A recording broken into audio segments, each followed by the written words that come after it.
Hey folks, Matt from artoftheimage.com. The Nikon D7500. It's a controversial topic these days. If you go on the forums, if you look at the comments in some of the videos I've done, if you just look online in general, you have people, it seems to be very polarized camps, and it's surprising to me. I've talked about that before. We have a viewer writing in, this is Brian Parr, with some feedback to one of the videos I did. He says, have to disagree with you here.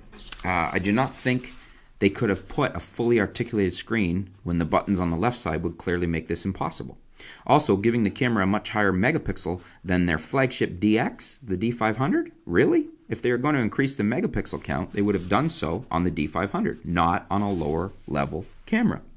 Well, thank you for your feedback, Brian. And I found this interesting because, first of all, to me, it'd be a very easy situation. If you're going to put a fully articulated screen on, then you don't build the body with the buttons on the left side. Why not, right? I mean, they've got the 5500, 5600 have a fully articulated screen, and they work around that with the build. So to me, that's just a simple solution. You just build the back differently. Make it more touchscreen enabled, less physical buttons if you need to, or just move them. I don't think, to me, that's a big deal. But what do you guys think? Do you think that Brian's got a point there?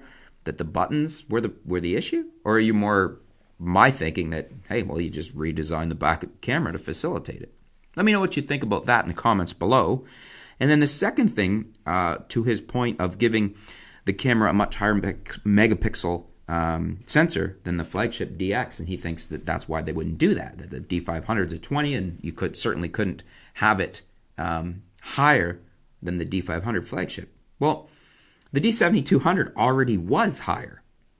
And if you look at the D810 and the D5 is Nikon's top, highest priced flagship camera.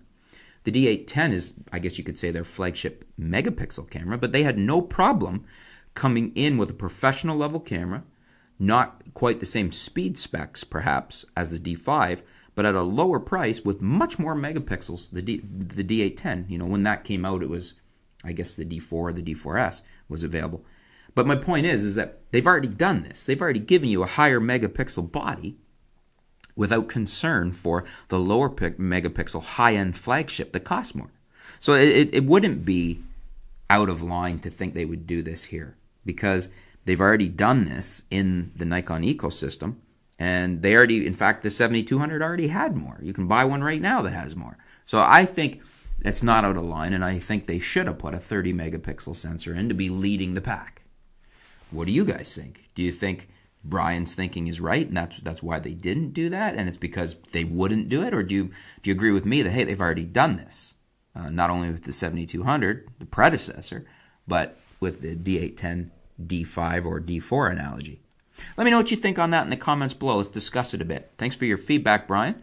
Looking forward to hear from you guys and see what you have to say on the matter on the D7500, sensor size, and the articulated screen. And stay tuned. We'll be back soon here at artoftheimage.com.